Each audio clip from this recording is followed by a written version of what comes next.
Very welcome, another program of lifestyle, ladies and gentlemen.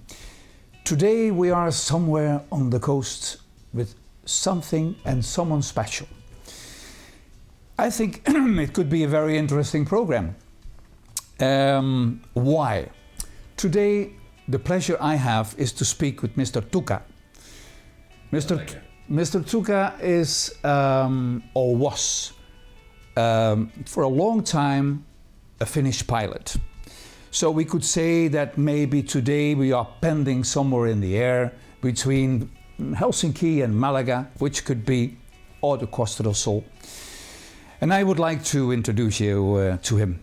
His name is normally Mr. Tapio Pilava, but his nickname is Tuka. Exactly. Very welcome, Tuka, to our program. Thank you. Thank you for the invitation to be here.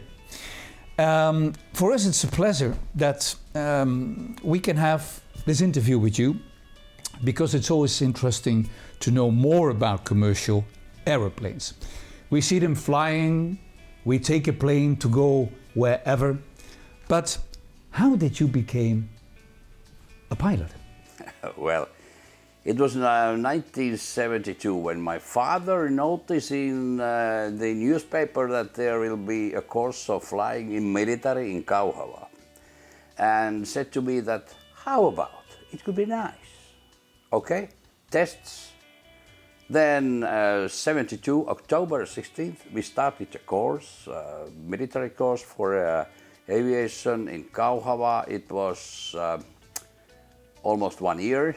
And after that, a couple of months at home, we started the Aviation College of Finnair.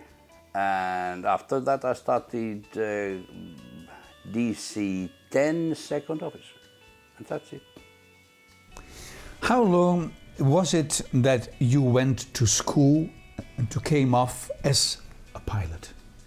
Well, it was a little bit more than 2.5 hours, the training, before I was the second officer. But normally it continues because until I was a captain, it was around 13 years. First I was 4 years second officer, then first officer, DC or co-pilot, DC-9, and after that MD-80 co-pilot, then DC-9 captain, and the last 10 years I was MD-80 captain. MD-11 captain. Yeah. MD-11, which plane is that? Is that the same, is that a DC-10 or? It's a little bit more modern, just like that one. Oh, no, so yeah. Oh, okay. It's a little bit more big than DC, new engines and so on. But even it holds more passengers, or? Yeah, not much, but a couple. Yeah. How much going in a DC-10? DC? We had during cycle flights we had around 400 and something like that. A little bit more. That's nearly the Boeings, isn't it? A 747. Yeah. Is the DC-10? Have you ever flew a 747? No, I haven't. What could be the difference between a DC-10 and a 747? Is there a lot of difference, or is No, I suppose not. Both planes are so-called heavy planes, and I suppose there's not bigger difference. It depends on training. And what is the weight of a plane like that? With maximum takeoff weight, it's around 285,000 kilograms. Whoops. Yeah. That's a lot. Yeah, that's passengers and all, you mean? Oh, that's good. What would you recommend to people who are watching our program and say, maybe I'm interested to be a pilot? What is the study they have to follow in the science way, the ITers? Because the last years we're speaking so much about the ITers. It's the future, of course, I understand. Yeah. What would be your opinion for the young people to say, well, you should have that at least if you go to? Well, you start studying at school very well. For example, mathematics, you have to be a little bit sporty. Music is something because you have to tell some rhythmics in your when you are flying. Okay. And then physics and a little bit language, English and in Finland Finnish, yeah, sure. And then you need a special character because I can you imagine. have to be very calm and so on. Yeah. I can imagine that, because I think that's one of the most important things, isn't it? I mean, if there is any trouble, or I don't want to say big trouble, but you finally are the person who take the decisions in the plane. Yeah, that's right. It could be happen something in the cabin, and somebody's coming to you asking what's going on with the passengers and so on. The training, if we speak about training, what is required there? It comes a bit to the last question I said, but flight hours, something like that. If you go from step 1 to step 2, you need so many fly hours. How is that going, more or less, Tuukka? First, with theories, it's A1 is something like 40 hours. After that, up to 150 hours. Then you can be a commercial pilot, and to be a captain, the minimum is 1,500 hours flying time and 4 hours service at the air company. And then, especially, for example, in Finnair, we had to be the captain of MD-11. 2 more years as a captain in a smaller airplane. That I would like to ask. I said, was it always the same plane? No, it was as well a small. No. Yeah, okay. You have to change planes sometimes because I would say that if you are going to be at the same plane all your career, it will be a little bit, how would I say, fancy for you, because you need to change sometimes so that you can't everything remember, because we use checklist and we use this and this one. You have to renovate yourself. I'm sure about that. Tuukka, if I say to you, check the weather conditions, file a flight plan, perform a pre-flight inspection, take off and land aircraft, and navigation the plane, what does that mean for you? I can remember something from my career, because that was all that we normally do when we go to work. For example, an MD-11, it's around 9 hours flight to New York. So we start these these things, and after half an hour flying, there is autopilot, and straight ahead over the Atlantic. What can you do? Call coffee. I think so, yeah. I called my wife. Chung chung. I will have a coffee. Yeah. Well, that's nice. So that means that if you had a takeoff, it takes maybe 10 minutes, 50 minutes, something like that. And then you on how much is the level? How much meters you are? How much feet you are high then? After a quarter of an hour? Well, normally we fly manually up to flight level 100 or something like that, and then we put the autopilot and we program it, and we go. For example, if we talk about New York, it will be so that the autopilot will be on until, let's say, 3,000 feet, because there is a little bit busy, the traffic. You have to concentrate on the traffic, you have to concentrate talking to the radio and so on. And to the tower. Yeah. And when you are on the final approach and you can see the airport and runway, then you can take it manually and make the landing manually, because the pilots, they like to do it manually. I can imagine. Yeah. I can imagine. It's beautiful to see, by the way. I had the luck to see it, how they work and how they go down. It's very nice. So up is completely automatically. Then you have your dinner on board, or your breakfast, or when depending the hours you're flying, and just talking together.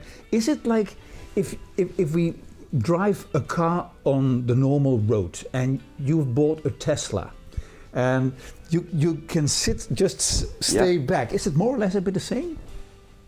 More or I less, think more so. or less. Yeah, I suppose so. But I'm not sure because I haven't never gone to Tesla. I've never been driving a Tesla. But I mean the idea. Yeah, that's the idea. Yeah. The idea, I mean, he can sit back and the car is driving. Yeah, that's right. So you have all the computers there what's doing the work for you perfectly. Is it the captain and the co-pilot who controlling before to take off? Or is the co-pilot doing more than you? Or is it you each has his work to do? No, normally it's 50-50. Yeah. Yeah. Captain is the one who is taxiing. But then we said at the runway, your controls, co-pilot starts flying, and we'll fly all the way until the brakes are on, so that he said to captain, your controls. So normally in Finnair we try to fly almost 50-50. But if the weather conditions are very bad, for example, we have fog and runway visibility around 300 meters or something like that, you have to use autopilot for approach or something like that. It's the captain. That's the captain's job. Okay. Have you ever flew with more wind speed than normal? I suppose, but sometimes you see on TV here in Spain, in Bilbao, where it's very, very windy, like wind 8 or 9.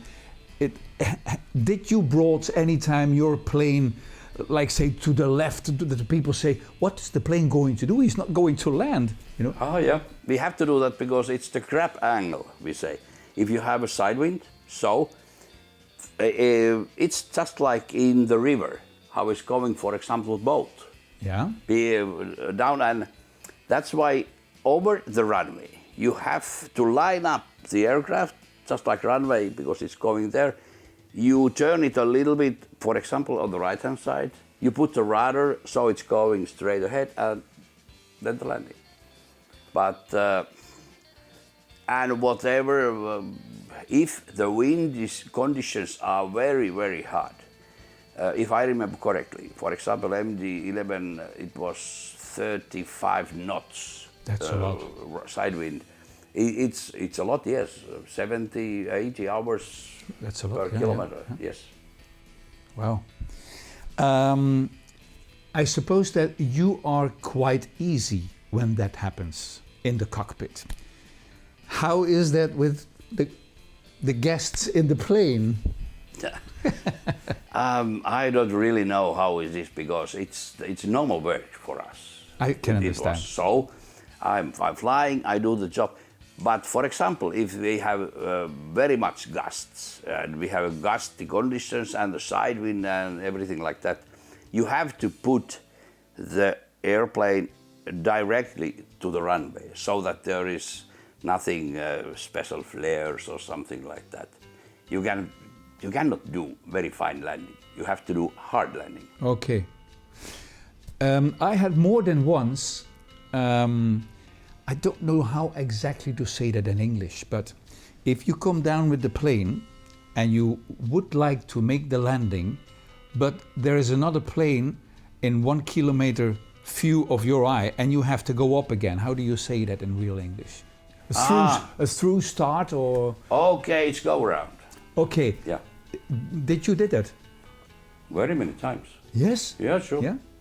It's normal operation. It's a normal operation. Yeah. Okay. Sometimes, for example, in New York, once I remember very well because there was the other airplane, aircraft was on the runway, and the towers said he can't go out. So Finnair 101 or whatever was the number, Finnair, go around. So it's normal operation. But for example, in New York, if the problem was because of the tower, it is very rapidly when we are against. I would say, yeah, because sometimes you see it here. You see a landing here in Malaga, landing a plane, and at the same time his needle is going up again. Yeah, sure.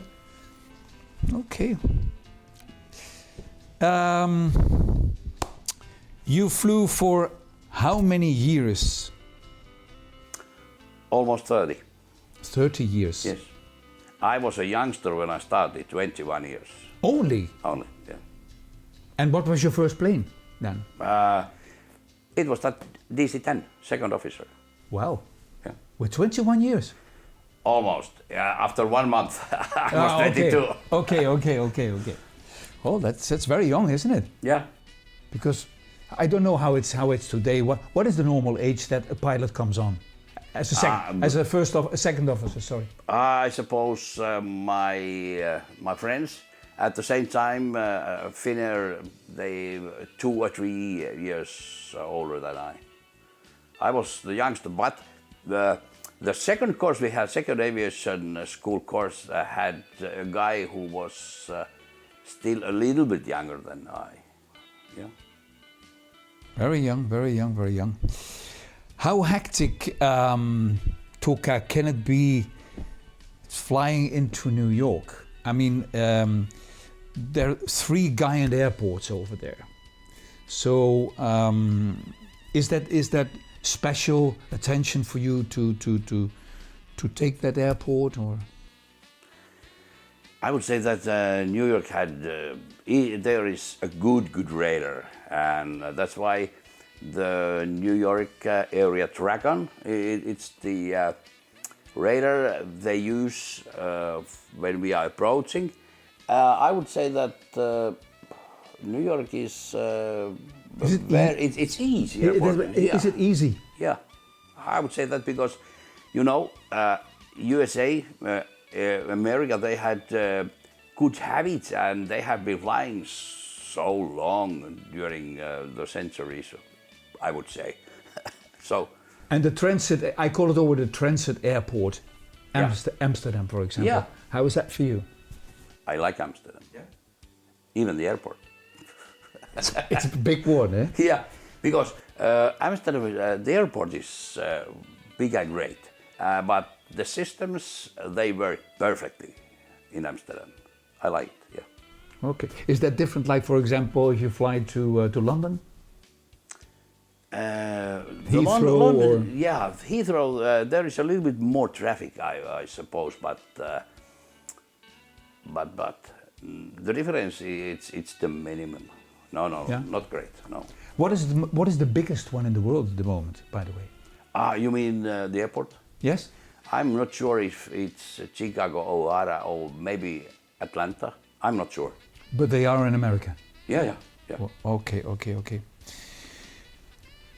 When you flew in your 30 years, happens a lot in those years. Yeah. What was your favorite destination? Amsterdam. Amsterdam. Yes. You always had the luck to do that? Do they ask if you have to fly, or is it just you're lucky if you go to Amsterdam? Well, when I started with DC-10, the route was so that Helsinki, Amsterdam, New York, okay. back Amsterdam. Yep. Then we stayed 2 nights and back to Helsinki. Here you go. Okay. And I really liked. I was in Rijksmuseum, Van Gogh Museum, Gebouw, Concertgebouw, etc. At Concertgebouw. And yeah. especially I liked Leidschaplein with Beautiful good place. food and everything. Yep. And it's the other way around. I would say that when I was in DC-9, we also had a layover in Amsterdam. We flew Amsterdam, then we stayed there 1 night, and then back to Helsinki the next day. And I really liked that because I could take my sons, my father, my mother there, because it is one of the best cities, you know, in Europe. And I really liked also Bangkok, for example, New York, but because of the time difference and jet lag and everything, I don't like those things, you know. Amsterdam, the same, or same time, almost same time we have in I know Helsinki. what you mean. I know what you mean. Yeah. To continue about the plane, if you're flying somewhere above the Atlantic or wherever in the world, and something happens with a passenger, illness or whatever, how do you handle that? Or is there to handle? Yeah, sometimes there is, because our cabin attendants, like my wife, they have good experience to handle this situation. Normally they handle the situation until there is something very, very grave. They ask doctors, they have a medical kit in the cabin and so on and so. Then they will come and consult me. How we do if we go down there or if we continue to Helsinki or something like that. They will make the first decision how we continue, and the captain will do the final decision. Okay. Because I can imagine if somebody has, what you said, that you will ask if there is a doctor on board, that could be good always. And if somebody has a heart attack, well then you, I suppose, fly on, because you can't go down in the sea and stop. I mean, that's impossible. No, that's impossible. That's impossible, yeah. Well, you said already that how often you fly with a automatic pilot. So that is more or less the most time of the flight. Yeah. That's normally, yeah. You can fly, sure you can fly. I once had to fly manually from Prague to Helsinki, almost 2 hours, because the autopilot wasn't working. How much fly hours you did in your life? I don't know. You don't know? Not much, because I was working in the office so many years, and that on I suppose around 15% of that my colleagues do. Okay. And what is the age? Is there any age limit to say stop? This is the limit for a pilot? Yeah, sure. Airline pilots, yes.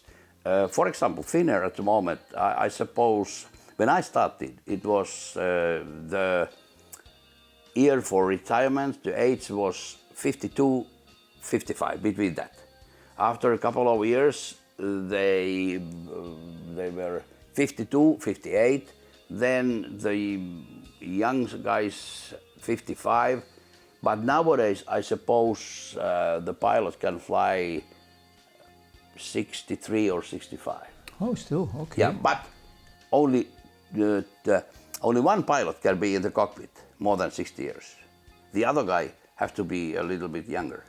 Oh, I understand. Yeah. So, yeah. There can't be two pilots, co-pilot and captain, above, let's say, 55 or 60. Normally not, yeah. Okay. What has been your most memorable flying experience, and why? Do you have any that you say, oh, I remember that flight? Well, it's easy to say. Oh, that's nice. Yeah. The flight when I found my wife. Oh, that's the best answer. We will introduce to our TV viewers your wife later on. That would be a very nice idea, I think, because to hear from her as well is interesting. Your experience is all what you have to say about the plane, and you're the responsible person. But a stewardess in the plane is as well something very special and very necessary. Yeah, that's right. So, as you know, I'm Dutch. Yeah, I know. Sure. And originally, I would like to ask you, what is a Dutch roll? You mean it's? I have to show it a little bit because it's the moving the airplane will do up in the air, turning and turning, so it goes like this. And that's from right to left a little bit and sliding a little bit. It's I don't know why the name is Dutch roll. Maybe it was the first notice that some a Dutch plane. Yeah, I don't know. Yeah, could be, okay. What was for you the most challenging airport to land at? So many. I don't say that they are very challenging, but we use different procedures. But I would like to say that Greek island Zakynthos, there is only 1,500 meters runway, something like a very short runway. Yeah. And you have to be very careful to do the touchdown in the correct position. If you can't, it's a go-round. It's a go-round, yeah. Because the last years, you know, with internet, you see so many things on TV, and all those airports. Just what you said. This one was 1,500 meters, and they are shorter. Yeah, they are shorter, and probably not for the big ones. That's what I don't know. But sometimes you see there's only for a two propeller, maybe I don't know, 500, 600, 700 meters. Right. Yeah. For example, in Nepal, in Kathmandu, and there are very short runways. Okay. So what we do now is make a little break, and we go for your wife. We want to hear something from your wife as well, if possible. Okay? Yeah, sure.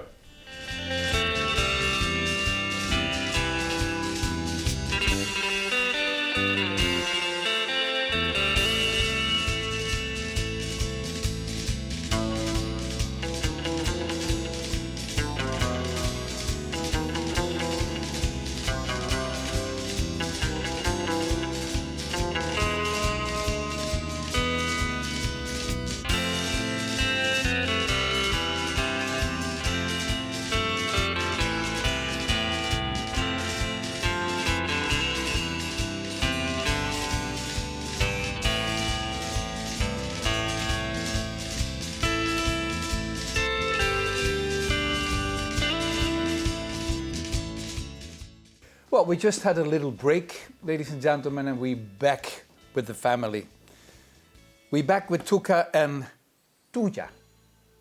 Thanks for being here as well. Thank you. Thank you for coming. Thank you for inviting us. That's first of all. Okay, thank you. And I just want to return back to one of my questions, which was Tuka. What was the most experienced way where you flew to, or where did you fly to, or who met? And then he said, where I met my wife. So I can imagine a part of that. Did you have to do something with the plane? Were you in the plane as a stewardess, a purser, or you worked on board? Yes, I worked. I was chief of cabin, a purser. How many people do you have? And if you're the person, then 6 more, 5 more? Or? Oh, it depends on the plane. It depends on the plane. How bigger, how more people? Yes, and about it depends on the route. Oh, of course, as well. And if we had a big business class or a smaller big business class, it depends on so many things. Fine with that. With that. Somebody told me as well that you are not only you not only did that, but you're writing. You're a little bit. You're an exceptional, very good cook. Oh, thank you. Thank you. We find that out. And why not telling something about this lovely book here, Andalusia sin ti. How did it came to you? Why did you wrote it? No, he wrote it. He wrote it? Yes, he wrote it to me. Tuka, sorry. Oh, you wrote. No problem. No. It was a special thing for me. A special thing for you? Yes. From him, from your husband? Yes. Then I've looked in it, but I need to end it, and I will answer you what I think about it. But that sounds very good. But let's have a look, Tuija. What about your husband is flying 30 years all over the world? Mm-hmm. How do you get it for yourself that he's so long time underway and away from home? Well, actually, we met. Well, it was only a few years we were flying together, so we just met like how many years ago? 20 years ago? 20, I think. A little 20. bit more. Yes. Yeah. So actually, I was flying too, and it was not a problem. Okay. Because when the kids were small and so on, we didn't know each other. So. And when you stopped flying, both, your home was Helsinki, or let's say Finland. Yes. And when it came up by you or by Tuka to say, let's go to Spain. Well, that's interesting because first we came here for a vacation. Okay. For 1 week. That was here on the Costa del Sol. Yes, Right. first in Fuengirola, and then it was 2 weeks, then 1 month, and then we thought, okay, we could try this. The whole rest of the life. Yes. So Margareta, Yeah. she had an apartment in this same building, Yes. and so we could rent it, and we moved in. Okay. That's the way. Yes. Then we found this apartment, and Yeah. we stayed here. This We like apartment was one of our pilots who had to go back to Finland. Yes, And- because of the healthy reasons. Okay. Talking about going back, are you going every month, every year, or when do you go back to Finland? Or you say, oh, let them come over here? They always come here. Yeah. That's what I think is the best way to call, isn't it? But we are, Especially during summertime, so much that we have to go to Finland I sometimes. can imagine, yeah. Yeah. It's then too warm here. Yeah. If we talk about July and August, it's sometimes Yes, it's becoming yeah. too warm. it's coming too hot, And yes. if you then still have the opportunity to go to your country, I think it's Yeah. a good reason to do. Yeah, we have a summer cottage by the lake, so it's great. perfect. Is the temperature then in July, August in your country? How much? Well, it depends. It can be Well, it like depends. 18, but it can also be like last summer, 30. 30, yeah, almost. It can be very hot. So you came here, let's say, because of Margareta and her husband, and then you came in this apartment. You like Arroyo de la Miel, Benalmadena? Yes. It's a simple answer. Yes. We have, because we have 3 in 1 here. We have Benalmadena Pueblo, Yeah. Arroyo de la Miel, and Benalmadena Costa. So I think there's only one town hall, which is up in Benalmadena Pueblo, as you know. But this is a lovely place, isn't it? We have the Parque La Paloma, we have the harbor, we have the promenade. I think we can nearly do what we want here. So This is is a very perfect. good retired place for people who come from the north. As I usually saying, this is Miami from Europe. Well, that's true. Oh, that's good, yeah. Yeah. I mean, how many Scandinavians and other EC countries who people who are retired have maybe problems with their bodies or whatever, and the doctors say, look for a good climb. And Spain, the south of Spain, is a good climb, I think. Yes. There are many Finns in Fuengirola. Yeah. Yes, many Finns. But I think we like it here because this is like we are living in Spain. You're living in a pueblo. Yes. Oh, Yes. I agree with that. Yeah. I agree with that. By the way, Tuja, you have special hands to do sweets. Tell me something about that. We just have from you a absolutely very good desayuno, a very good breakfast, and it was all made by you.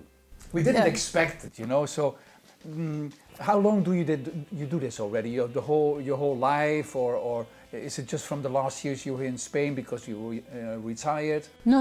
I always loved cooking. And it's because my mother used to cook a lot, my grandmother used to cook a lot, and they taught me how to cook, and now I'm teaching my grandchildren to cook. And they already, like 5 years old Viola, cooks a very good salad and It's in the They- veins. It's in the veins. yes. Yeah. I suppose I so. think I think it's very important to study them, to study to cook. I go back for a while to Tuka, if I may. Tuka, a part of flying, yesterday we had a little talk, Yeah. and you gave me a CD. Yeah, sure.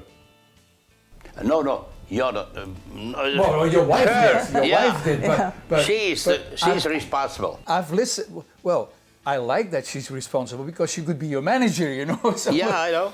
Sometimes I am. I hit all the songs, not the 3 minutes they take, but I like very much the music. It is. I said already before. It hears like the shadows. It's Yeah. because you play the lead guitar, and it's all instrumental. And you wrote half of them nearly. So is that something what you did before already, as becoming a pilot? Because that calls the captains. That means that more of your colleagues were playing instruments. Finnish pilots also have a big band. A big band? Big band, yes. Then you talk about how much people?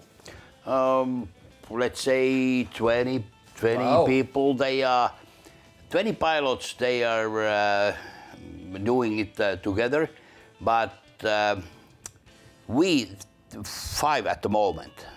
We started this one because everybody has done this before when he was young. I started to play guitar around 14 years when I started. I don't remember really, but then I had to leave it when I was starting my career. But we met in, if I am not, I'm not sure, but I suppose that it was 1991, something like that, when Captain Valtia, our rhythm guitarist, was walking in our dispatcher, and I noticed he had, a guitar. What's that? And I asked. That's it. We started. Here you go. Yeah. How nice is that? And I like the name very much because it's all people who are involved with planes. Yeah. Everybody is pilot. Everybody's pilot. Yeah. That's very, very nice. Very good, very good. We are in Benalmadena, Arroyo de la Miel.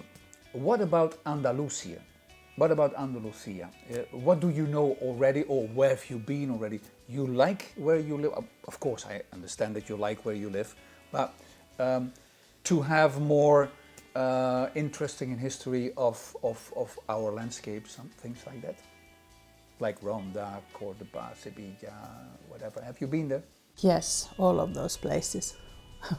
Really, we love It's to. a must, I think. Well, yes, and actually we love to drive to those little Little pueblos blancos. correct. Okay. And some special places too, because some of the youngsters, they are interested in the history too, like us. Very nice. So one day I drove to Almeria. Maria. Yeah, there is a special museum for Civil War, Yeah. Yep. museum. So we drove there, and we didn't have the possibility to go down because we It was should. closed. No, we should have Tickets. yes, we had tickets beforehand. Okay. Okay, so we drove back, but we saw Almeria once more. Nice. And then what was the city I liked very much, or the pueblo? Acepucha. Acebucho, yeah. Acebuche. Yeah. I like it because it's so different. There are so many nice places here. There are It's so amazing. many. It's yes. amazing. So we've been around A lot of them. a lot of, yes. Nice. And normally we drive to Finland, so we always take a different route so we can see as much as possible from Spain. Very well done. Very well done. Are you adapted to our costumes and the way of living?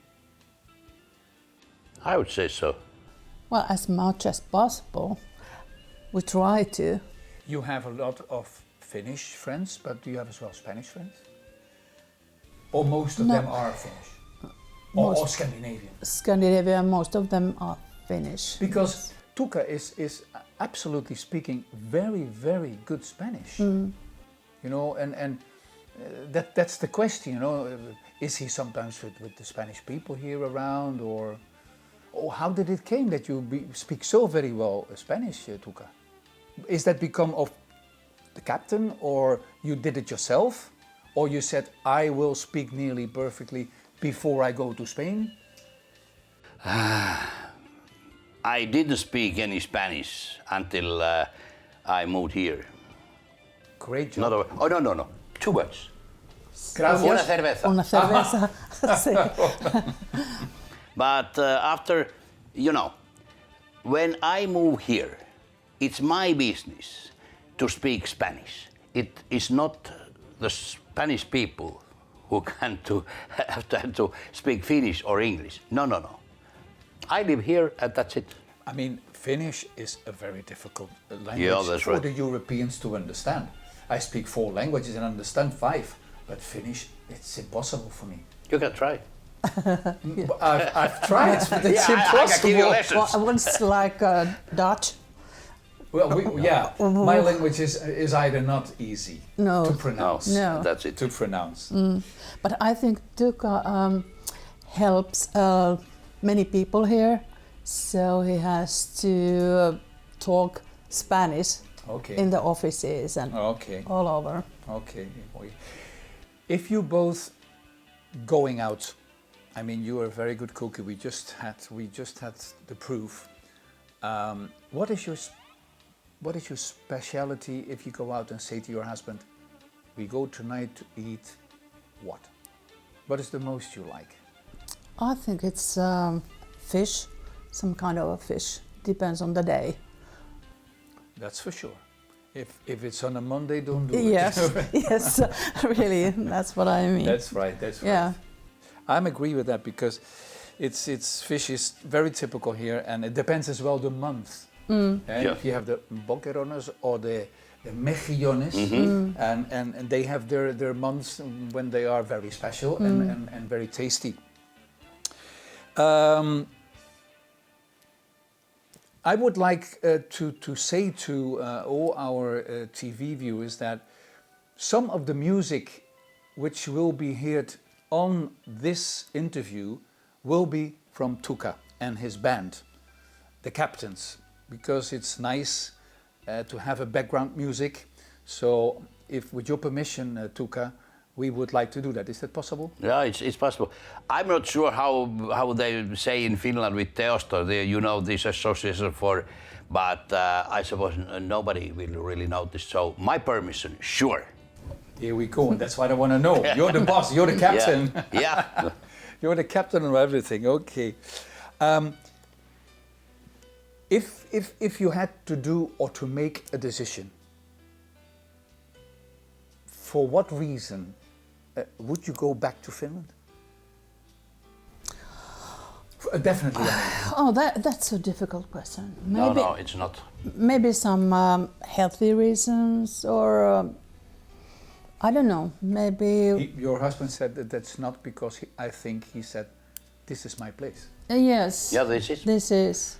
But if you will have, for example, Alzheimer or something like that, Yes. the first one you will lose is Spanish, English, but you can talk with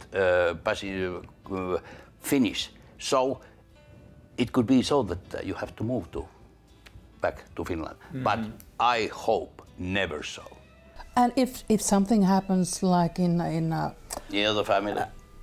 in our family or something, Yeah. you never know. You still have a lot of family in Finland? Yes, we have Tuka Oh, the has guys. 2 sons and I have 2. Okay. And they all, almost all have children. Yeah. So we have 6 Grandmas, grandpa. grandchildren. How do you say in Finnish grandfather? Iso isä. Iso Iso äiti. isä. We in Holland say opa, oma. Sisi. But we are called like mummi, Mummy, Mummy. mother. Okay. Mome tata. tata. You know, tata. Yeah. Tata in Spanish is as well a very special name. Tata has to do with, for example, with my granddaughter, her tata. They call Yeah. it tata madrina. Sisi. That's all a bit in the family. So if we Yeah. go look and spit in it, we could find out maybe some words who are similar. Anyway, do you miss your sauna? Actually, no, not here. What a strange question, maybe. Not here, because during summertime we go to sauna every day. Every day, so I don't miss it here. Do you? Not really. Yeah. Because in your country it's used. You have your house. It doesn't matter where, what, and the snow is there, and they have a sauna, and they just jump naked into the snow. Yeah, that's nice. Oh, Yeah, sure. yes, I tell you. For me, too cold anyway, because of my problem. But I can understand that people do that, yes, because that's the best way to do from warm to cold, and that your body. Or we jump into the lake during summertime. Sauna, jump into the lake, sauna, into the lake. Temperature of the water? Yes, it's well. First, it's very cold when we go there, but it's getting like 18 degrees or something. I think that's still normal. Still to do. Well, dear couple, if I may say, Tuka and Tuja. Sounds so strange name for a woman, because Tuja we say here, it's Tuya or Tuyo, no? And well, you know that, I suppose. But still, it's a nice name. I would say, honestly, very, very thanks to that you're inviting us today. It was very special to be here, to have a little maqueta, we say, from the Finnish air, from your DC-10. We will see some pictures. We will see some stuff that you have did in your life. And I hope you will like, if it's on TV, that you will have that forever as a memory for your family as well. That's what it's all about. Okay. And that the people like the program. So I would like to say to our lifestyle people, thank you so much for watching today. I think it was a special day today because to know something more about a captain of an aeroplane. You know, if you go to wherever you go in the world, in Europe, you just buy your ticket, step into the plane, you take your seat and you fly. But how nice to know a little bit more of somebody who knows everything about the plane. And he is the captain and the responsible man for all of us in a plane. Thank you so much for watching and see you back next time.